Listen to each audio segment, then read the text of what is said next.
Hai hai hai. Selamat datang kembali di channel Min Donghua.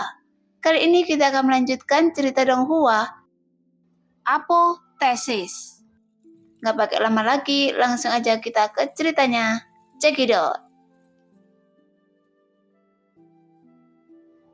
Lagi pula, di seluruh dunia, semua ras berupaya untuk berkembang. Jika Anda ingin berkembang pesat, Anda harus mengeksplorasi para jenius di klan semaksimal mungkin. Oleh karena itu, setiap perlombaan akan merancang seperangkat aturan yang masuk akal dan melakukan serangkaian penilaian dan tes. Hanya saja khusus untuk setiap perlombaan, metode penilaian ini berbeda-beda. Selain mengamati bunga teratai, ada 3 ras di dunia dengan metode pengujian paling akurat. Di antaranya adalah Jaran Tianxing ras manusia, Lubang Dewa dan Iblis ras iblis, dan kemudian ras surgawi 3 menara. Jika Anda bisa mendapatkan gelar apapun di 3 menara ini, Anda bisa mendapatkan perlindungan ketat dari klan surgawi dan menjadi sosok inti klan surgawi. Bahkan gelar perunggu tingkat terendah adalah Hati Muda dan Haisi. Sejauh ini, di antara klan surgawi yang hidup di dunia, cuma makhluk bergelar tidak akan pernah melebihi 100.000. Dan di antara 100.000 makhluk ini, 80.000 makhluk memiliki gelar perunggu. Dan ada lebih dari 18.000 makhluk dengan gelar perak. Mungkin hanya ada lebih dari 1.000 makhluk dengan gelar emas. Tapi masalahnya, di antara lebih dari 1.000 gelar, mungkin hanya ada 50 atau 60 makhluk yang telah menerima gelar raksasa dan syura. Adapun gelar surga, dari zaman kuno hingga saat ini hanya ada kurang dari 6 orang. Ke-6 orang ini kini menjadi pemimpin mutlak klan surgawi dan merupakan tokoh legendaris di dunia. Dan karena inilah mengapa Gupeer tidak percaya. Namun karena seorang pria dengan bakat yang memandang surga benar-benar muncul di hadapannya, Gupeer tiba-tiba merasa bahwa semuanya sedikit tidak nyata. Dia mendengar jejak pagoda Linglong sebelumnya, dan diam-diam dia masih bahagia. Kali ini mereka bertuju tidak hanya memanen naga leluhur dan naga jahat dan mencapai prestasi besar, tetapi mereka juga secara tak terduga mengetahui keberadaan pagoda Linglong. Dan ini jelas merupakan kontribusi besar bagi mereka untuk mengembalikan klan surgawi. Sebagai perbandingan, naga leluhur dan naga jahat tidak begitu penting. Tapi sekarang, setelah menemukan seorang pria dengan gelar emas, Menara Linglong tampaknya tidak berarti apa-apa. Saat ini, Gupeer bahkan ingin langsung menghentikan penangkapan naga jahat dan naga leluhur dan pergi ke Menara Linglong untuk mencari kebenaran. Jika Loseng benar-benar lulus ujian monumen bakat dan mendapat gelar emas surga, maka mereka bisa segera membawa orang ini kembali ke klan surgawi. Dan Gupeer hampir bisa membayangkan betapa terkejutnya pejabat senior dari klan surgawi setelah dia membawa orang ini kembali. Anda benar-benar tidak berbohong pada saya. Gupeer tidak bisa menahan kegembiraan hatinya dan suaranya sedikit bergetar. Faktanya, Gupeer sangat bangga berada di peringkat pertama monumen bakat. Namun setiap kali dia bertemu makhluk bergelar di klan surgawi, dia pasti akan merasa sedikit tidak yakin dan bahkan sedikit gelisah atas kerendahan dirinya. Namun Gupeer juga memahami bahwa bakat hanyalah indikator seorang pejuang. Dengan kerja keras dan keberuntungannya sendiri, dia mungkin tidak dapat mengguli makhluk bergelar ini.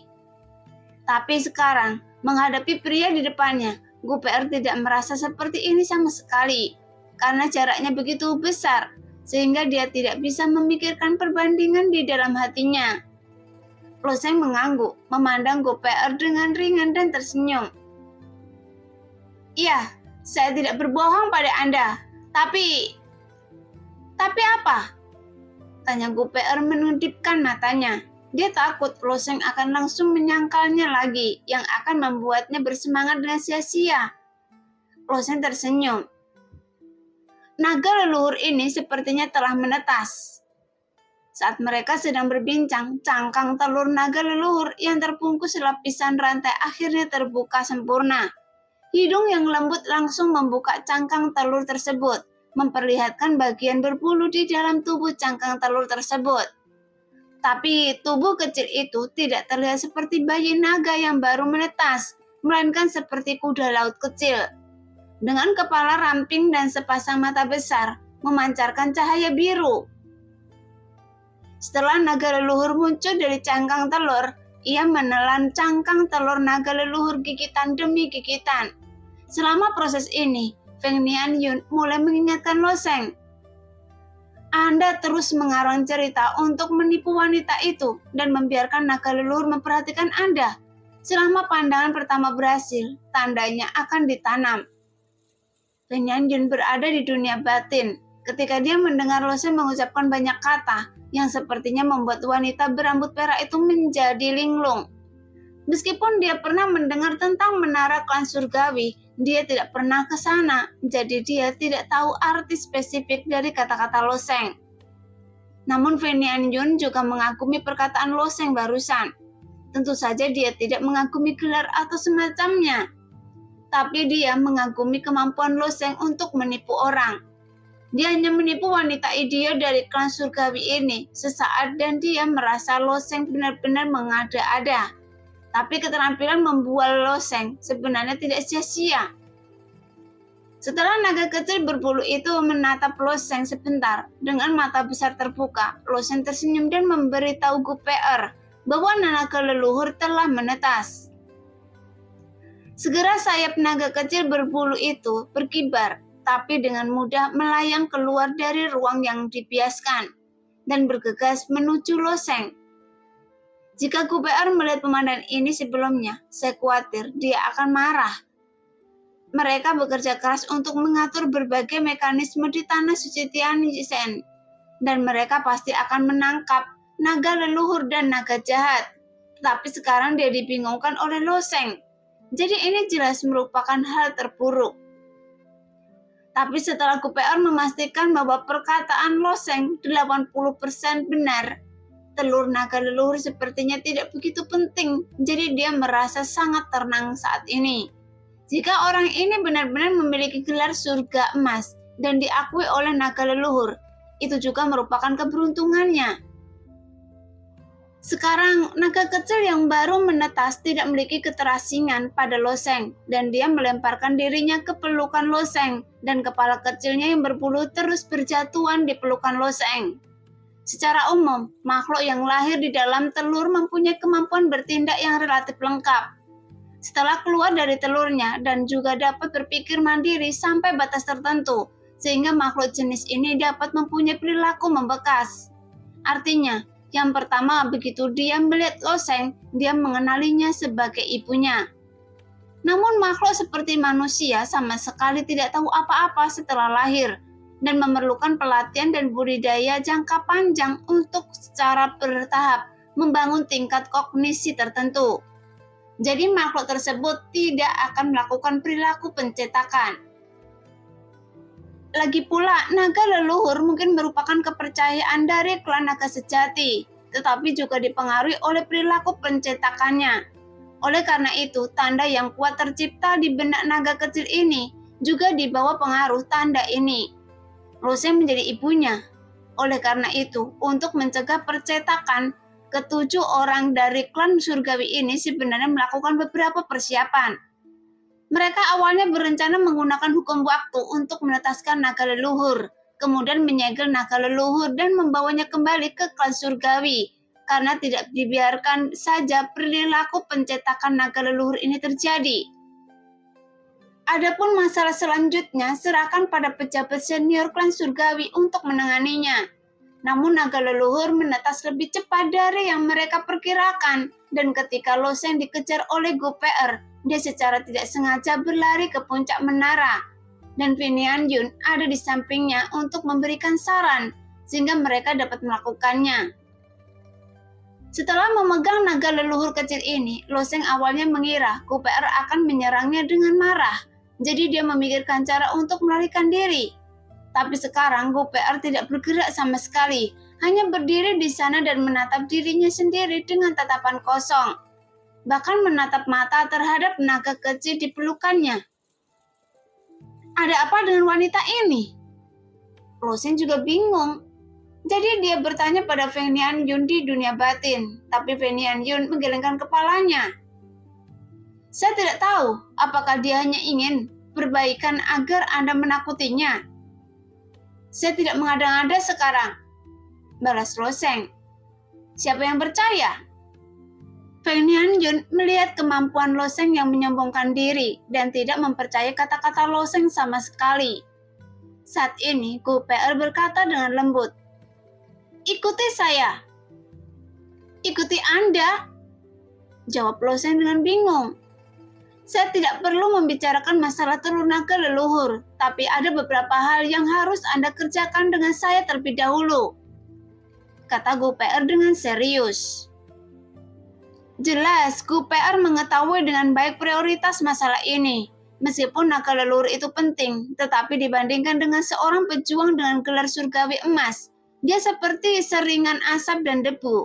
Dan itu bukanlah hal yang bisa diremehkan.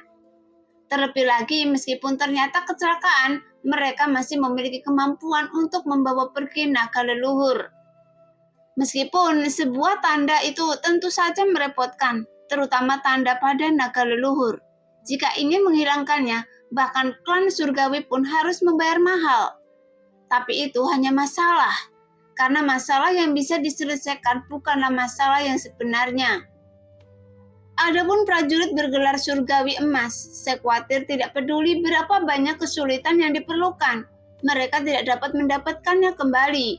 Jadi setelah berpikir sejenak, Gu Pe'er memutuskan untuk memverifikasi masalah ini terlebih dahulu. Melihat pupil emas Lo-Sheng masih menunjukkan ekspresi waspada, Gu Pe'er juga tahu bahwa pihak lain masih agak memusuhinya. Jadi dia tersenyum sedikit dan berkata, "Saya tidak akan menangkap Anda, tapi ikuti saja saya, oke?" Mendengar itu, Lo-Sheng sedikit mengangguk. Jadi Gu Pe'er menuruni tangga selangkah demi selangkah dan Lo-Sheng mengikuti di belakang sambil memegang naga leluhur di tangannya. Segera keduanya meninggalkan puncak menara dan keluar dari lingkup hukum waktu. Meskipun mereka berdua menghabiskan setengah jam di dalam menara, namun karena pengaruh aliran waktu yang ribuan kali lipat, setengah jam berlalu di dalam, itu hanya sesaat menuju dunia luar. Jadi saat dia keluar, aliran waktu di sekitar Lo-Sheng kembali normal. Dan di sekitar puncak menara yang ditutupi oleh hukum waktu, semua tanaman mulai layu, mekar dan mati dengan cepat, mengulangi siklus tersebut. Namun di bawah suara mendesing, tiba-tiba bayangan hitam yang seperti burung layang-layang terbang melintasi awan, dan dia sedang berlari menuju sisi ini. Kemudian sosok itu tiba-tiba berhenti di udara. Ketika dia melihat Gu Pe'er, dia bertanya dengan keras, "Kakak, apa yang terjadi? Mengapa penghalang Qiang Feng rusak?" Tapi di tengah kata-kata Yuse, matanya tertuju pada Lo-Sheng di belakang Gu Pe'er. Kemudian matanya tertuju pada naga leluhur di pelukan Lo-Sheng. Kemudian mata Yuse melepaskan dua cahaya tajam seperti pedang. "Apa yang terjadi? Naga leluhur menetas." Yuse telah masukin menara berkali-kali sebelumnya karena naga leluhur dilindungi oleh ruang yang dibiaskan. Mereka tidak dapat mengambilnya, jadi mereka hanya bisa membuat kompromi dan menggunakan kecepatan waktu untuk mendesak naga leluhur agar menetas. Oleh karena itu, bahkan jika penghalang Qiang Feng rusak, mereka tidak terlalu gugup. Bahkan jika penghalang itu rusak, tidak mungkin untuk mengambil telur naga leluhur. Tapi masalahnya sekarang, wanita bermata emas itu telah muncul di belakang Gu Pe'er sambil memegang seekor naga kecil. Hal ini membuat Yuse bingung. Apa sebenarnya yang terjadi di puncak menara? Tanpa berpikir panjang, ide pertama Yuse adalah mengambil naga kecil itu dari Lo-Sheng. Tapi bagaimana mungkin Lo-Sheng bersedia berdiri di sana dan membiarkan Yuse merebutnya? Jadi energi sebenarnya di dalam tubuhnya tiba-tiba mulai beredar dan dia menggunakan teknik tubuh Suyun untuk bersiap melarikan diri. Masih mencoba melarikan diri? Yuse mencibir, menghunuskan pisau hitam besar di tangannya, dan menebas Loseng dengan sikap yang sangat galak. Melihat itu, Goper mengerutkan kening, dan bunga di mata kanannya tiba-tiba berubah, dan cahaya merah muda muncul dari benang sari bunga. Cahaya merah muda langsung mengenai pisau hitam Yuse, dan langsung menyegel pisau hitam itu dengan kuat di tempatnya. Yuse awalnya mempertahankan kecepatan yang sangat tinggi, mengayunkan pisau hitamnya dan bersiap untuk menebas. Tapi kekuatan penyegelan cahaya merah muda Goper sangat sombong. Di bawah segel seperti itu, pisau hitam itu terbungkus di dalamnya, dan pisau hitam itu juga tetap ada di udara tanpa bisa bergerak sama sekali. Jelas, Yuse tidak menyangka bahwa Goper akan menggunakan kekuatan penyegelan yang begitu kuat untuk menyegel pedang hitamnya. Di bawah potongan ini, pedang di tangannya tiba-tiba menjadi tidak terkendali dan tangannya terlepas dari pegangannya menebas Loseng, sehingga dia tampak sangat malu. "Kakak, apa yang Anda lakukan? Apakah Anda mencoba mengkhianati klan surgawi?" Yuse berkata dengan dingin. Melihat Loseng menggendong sulong dan mengikuti kakak perempuannya, Yuse merasa ada yang tidak beres. Sekarang kakak perempuan itu benar-benar menghentikannya, dan Yuse tidak dapat memahami gerakan ini. Jadi dia sampai pada kesimpulan seperti itu. Tanpa diduga, Goper menggelengkan kepalanya dengan ringan dan berkata, "Tidak, ada hal yang lebih penting." "Apa yang lebih penting?" kata Yuse dengan marah. Dia selalu menghormati kakak perempuannya, tapi sekarang dia benar-benar tidak bisa memikirkan hal yang lebih penting selain Zulong. Lagi pula, tujuan perjalanan mereka adalah untuk mengumpulkan naga leluhur yang baru menetas dan naga jahat dalam masa pertumbuhan. Meskipun tugas ini tidak sulit, ini juga sangat penting. Goper berpikir sejenak, tapi ada beberapa hal yang tidak perlu dia jelaskan pada Yuse. Tapi melihat ekspresi marah Yuse, dia masih berkata, "Saya menemukan keberadaan Menara Linglong." "Menara Linglong?" Yuse tertegun sejenak, lalu dia menemukan jawabannya. Sebagai anggota klan surgawi, dia juga masuki Menara Huanlong untuk diadili, dan namanya juga tercantum di baris pertama bersama Goper. Di saat yang sama, Yuse juga mengetahui bahwa di antara 3 menara yang digunakan untuk uji coba, salah satu adalah Menara Linglong hilang. Jadi ketika menara ini juga sangat penting bagi klan surgawi. Jika mereka dapat menemukan Menara Linglong, itu akan menjadi keberuntungan besar. Tapi, jadi bagaimana jika kita menemukan keberadaan Menara Linglong? Kita tidak bisa membiarkan orang ini mengambil Zulong, kata Yuse tidak yakin. Goper berkata, "Tidak perlu berbicara lagi, ayo cari bosmu dulu, dan Anda akan mengerti sebentar lagi." Yuse menggertakkan gigi dan tetap diam pada akhirnya. Dia tahu betul karakter kakak perempuannya. Dalam keadaan normal, dia selalu tertawa dan bercanda. Tapi sekarang Goper begitu serius, jadi mungkin sesuatu hal yang besar benar-benar terjadi. Segera Goper berjalan di depan dan Loseng berjalan di belakang sambil memegang naga kecil di pelukannya. Adapun Yuse, dia menatap Loseng dengan mata yang kejam karena takut Loseng akan menyelinap pergi secara tidak sengaja. Kemudian ketiganya terus terbang di atas tanah suci Tianchen dengan kecepatan konstan. Namun naga kecil di pelukan Loseng terus mengusap wajah Loseng dengan kepalanya yang berbulu, mengeluarkan suara ciak dari waktu ke waktu, seperti bayi manusia bertingkah genit di pelukan Loseng. Pada saat ini, raungan sedih tiba-tiba terdengar. Ketika ruangan datang, naga kecil di pelukan Loseng tiba-tiba gemetar dan membenamkan kepala kecilnya ke dada Loseng. Jelas dia menganggap Loseng sebagai ibunya, jadi dia berpikir bahwa Loseng dapat melindunginya. Dan raungan itu datang dari naga jahat di kejauhan. Sekarang bosmu memimpin 4 orang lainnya dan terus-menerus menekan naga jahat yang masih dalam masa pertumbuhan. Hati-hati, naga jahat ini akan mengubur dirinya dalam debu dan menjalani transformasi keempat. Hentikan atau kita akan mendapat masalah besar. Serang lehernya, saya sudah membuat lubang di lehernya. Satu demi satu serangan kuat menimpa naga jahat itu dan sinar cahaya yang ganas muncul di permukaan tubuhnya. Di tepi lubang, para pejuang dari 4 kerajaan dewa utama masih menatap kosong ke pemandangan yang terbentang di langit. Diam-diam merasa ketakutan di dalam hati mereka, karena kekuatan orang-orang kuat di alam dewa ini sudah jauh di luar imajinasi mereka. Tetapi kekuatan naga jahat juga sama menakutkannya. Naga jahat ini belum tumbuh sama sekali dan hanya setara dengan binatang buas tingkat ke-11 dan setara dengan alam laut dewa dari ras manusia. Namun naga jahat setingkat ini sebenarnya dapat melawan beberapa kekuatan super dari alam dewa sendirian. Jika naga jahat ini tumbuh besar, seberapa menakutkan kekuatannya di masa depan? Tentu saja ini adalah sesuatu yang harus dikhawatirkan oleh beberapa orang kuat di alam laut dewa. Mereka sekarang tidak dapat melindungi diri mereka sendiri, dan kebanyakan orang memikirkan tentang apa nasib mereka selanjutnya. Karena sebagai orang yang kuat di alam laut dewa, mereka memang dapat mendominasi di antara 4 kerajaan ilahi utama. Tetapi di hadapan orang-orang kuat di alam dewa ini, mereka tidak layak untuk disebutkan.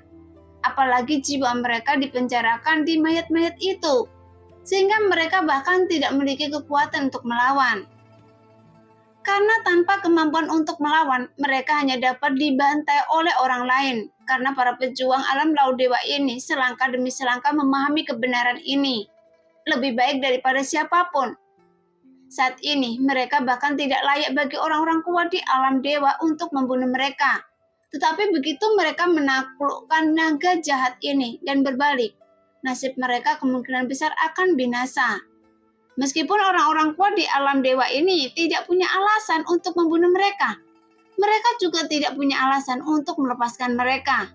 Dan ketika yang kuat membunuh yang lemah, mengapa mereka membutuhkan begitu banyak alasan? Jadi pada saat ini, mentalitas setiap orang kuat di alam laut dewa berbeda. Beberapa orang sangat tidak mau, seperti Kaisar Perang Dayu. Dia pernah bernasib buruk sebelumnya dan dimanfaatkan oleh pria bernama Hapeng untuk memancing naga jahat itu keluar dari gua. Dan orang itu melepaskannya, bahkan dia beruntung tidak ditelan oleh naga jahat. Saat ini masih belum ada jeda di benak Kaisar Dayu. Dia masih memikirkan bagaimana cara keluar dari kesulitan saat ini. Tapi beberapa prajurit perlahan-lahan menjadi lega, sambil menunggu dengan lambat seperti Kaisar Perang Tianfeng dan lainnya. Namun meskipun dia merasa lega, tapi yang paling dia sesali kali ini adalah dia membawa Ho Yun-er dan Ho Chen ke alam rahasia Tianchen. Jika putri dan putranya akan mati di sini, Kaisar Perang Tianfeng tentu saja merasa tidak nyaman. Adapun Ho Yun-er, dia tampak sangat acuh tak acuh saat ini, tapi dia bertanya-tanya, apakah Lo Shen telah melarikan diri? Pada saat ini, naga jahat itu meraung lagi, memutar tubuhnya yang panjang dan sempit, dan mencoba kembali ke dalam lubang. Jangan biarkan dia masuk, hentikan! Teriak seseorang. Bosmo yang mengenakan topeng perak memegang tongkat bengkok di tangannya, dan dialah orang pertama yang menutup lubang besar itu. Menghadapi Bosmo, naga jahat itu mengaum dengan ganas. Kemudian dia menghadapinya dengan nafas tenaga yang berapi-api. Hanya saja karena Bosmo mengenakan topeng, jadi semua orang tidak bisa melihat ekspresi apapun di wajahnya. Dia hanya mengarahkan tongkat di tangannya dan perisai kristal tidak beraturan muncul di depan tongkatnya dan terus memblokir nafas naga jahat. Melihat bahwa Long Xi tidak ada hubungannya dengan pria di depannya, naga jahat itu hanya membuka mulut besarnya dan benar-benar ingin menelan Bosmo dalam satu gigitan.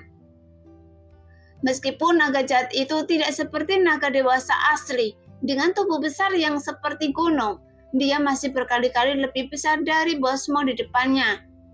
Jadi saat naga jahat itu membuka mulutnya yang besar, seolah-olah itu adalah seekor elang yang mencoba menelan seekor nyamuk. Dibandingkan dengan naga jahat itu, Bosmo sebenarnya berukuran sama dengan seekor nyamuk.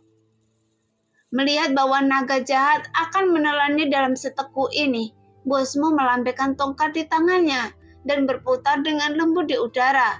Kemudian bagian atas tongkat itu memperlihatkan garis samar di udara, dan dia mendengar Bosmo berbisik pelan. Dunia ini berputar, bumi berputar, dan saya akan jatuh. Saat naga jahat itu menyentuh garis itu, tubuh besarnya tiba-tiba terbalik. Seolah-olah ada raksasa tak kasat mata di udara, mengulurkan tangan besarnya untuk meraih naga jahat itu dan mengayunkannya dengan kuat ke sisi lain. Segera tubuh besar naga jahat itu menghantam tanah, dan getaran yang ditimbulkan secara langsung menyebabkan gempa kecil, karena kekuatan tabrakan disalurkan ke sekeliling dan langsung menghantam tanah yang membuat tanah melonjak seperti gelombang laut. Di bawah suara gemuruh yang memekakkan telinga, para prajurit dari 4 kerajaan dewa utama jatuh ke tanah satu demi satu. Di bawah gempa bumi, dan banyak prajurit bahkan langsung terkena batu-batu besar yang berterbangan. Untungnya, mayat-mayat yang mereka tempati bukanlah dari budidaya rendah. Ketika batu-batu besar menghantam mereka, batu-batu besar itu langsung hancur oleh mayat-mayat ini, sehingga mereka memiliki cukup kemampuan untuk melindungi jiwa-jiwa dalam pikiran mereka. Meskipun naga jahat itu terlempar ke bawah oleh kekuatan besar ini, tetapi masih tidak mengalami banyak kerusakan. Setelah menyadari bahwa dia tidak dapat kembali ke sarangnya, naga jahat itu langsung berjongkok di tanah dan sedikit debu mulai berjatuhan di sekitar naga jahat itu. Hah, cepat hentikan, itu akan hilang dengan sendirinya. Wajah Bosmo tiba-tiba berubah ketika dia melihat pemandangan ini, dan dia bergegas menuju naga jahat itu sambil berteriak. Jelas mendengar itu, pergerakan 4 orang lainnya tidak lambat, terutama pria kekar itu. Dengan sabit raksasa di tangannya yang berputar dengan cepat, dia sudah bergegas menuju naga jahat itu dalam sekejap. Namun ketika pria kekar itu mendekati debu, pemandangan ajaib muncul. Karena debu di depan Anda yang seharusnya sepele, bahkan manusia yang belum berlatih sama bisa melewatinya dengan menutup mulutnya. Tapi pria kekar itu tidak bisa masuk, karena debu yang berserakan itu seperti penghalang alami, sehingga menghalangi pria kekar itu dari luar. Buka! Pria kekar itu melambaikan sabit raksasa di tangannya dengan tegas. Segera sabit raksasa itu menebas di udara, kemudian bilah cahaya dari sabit itu memotong debu, tapi hanya ada sedikit percikan api yang mekar. Bahkan serangan itu sama sekali tidak dapat menembus penghalang debu yang berterbangan. Melihat pemandangan ini, wajah pria kekar itu tiba-tiba menjadi jelek. Tidak hanya pria kekar itu, tetapi juga beberapa orang lainnya memiliki wajah jelek. Adapun Bosmo, dia perlahan melayang menunjuk ke debu dengan tongkat di tangannya, dan kemudian berkata dengan ringan,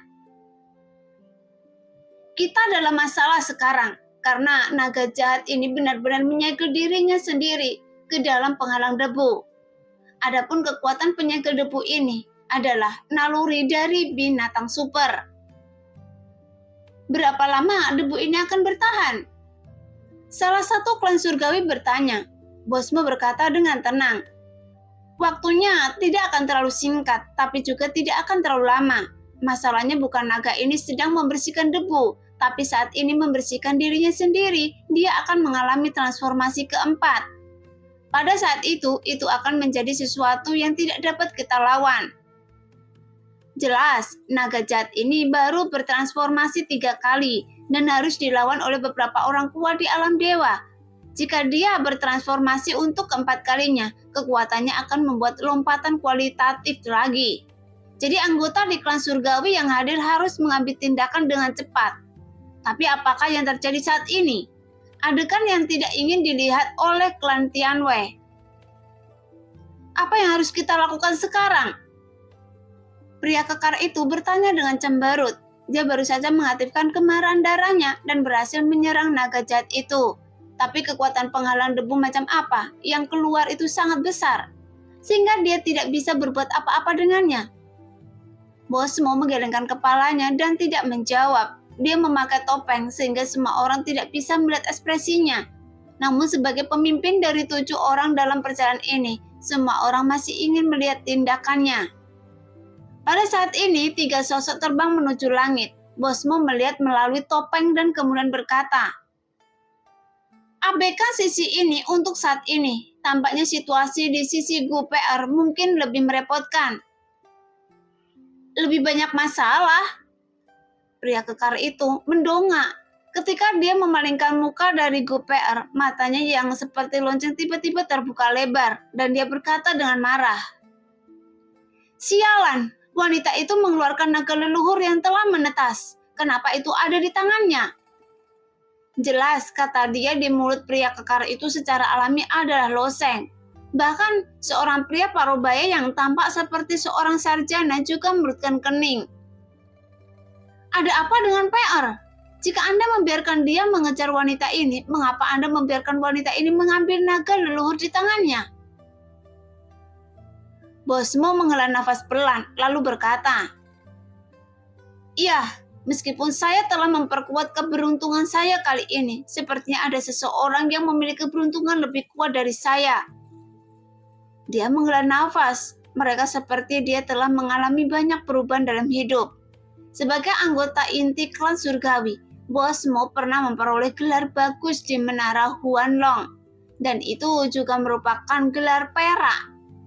Setelah mengalami banyak hal, Bosmo semakin percaya pada keberuntungan dan takdir. Jadi ketika dia melihat loseng memegang naga leluhur dan mengikuti GUPR, dia tidak marah, tetapi mengungkapkan emosi ini. "PR, apa yang terjadi? Mengapa Anda membiarkan wanita ini memeluk Julong?" Pria kekar itu menatap loseng. Suaranya terdengar sangat tidak ramah. Lagi pula dia baru saja membiarkan naga jahat menyegel dirinya sendiri, yang membuat suasana hati menjadi sangat buruk. Akibatnya, sebelum masalah di pihak naga jahat terselesaikan, naga leluhur benar-benar menetas dan bahkan ditahan oleh seorang wanita yang melarikan diri sebelumnya. Mata GUPR sedikit berkedip. Dia terlalu malas untuk memperhatikan pria kekar itu dan langsung mendarat. Saat ini, Bosmo bertanya dengan tenang, "PR, apa yang terjadi? Apakah naga leluhur menetas saat dia bergegas ke Manala?" GUPR mengangguk.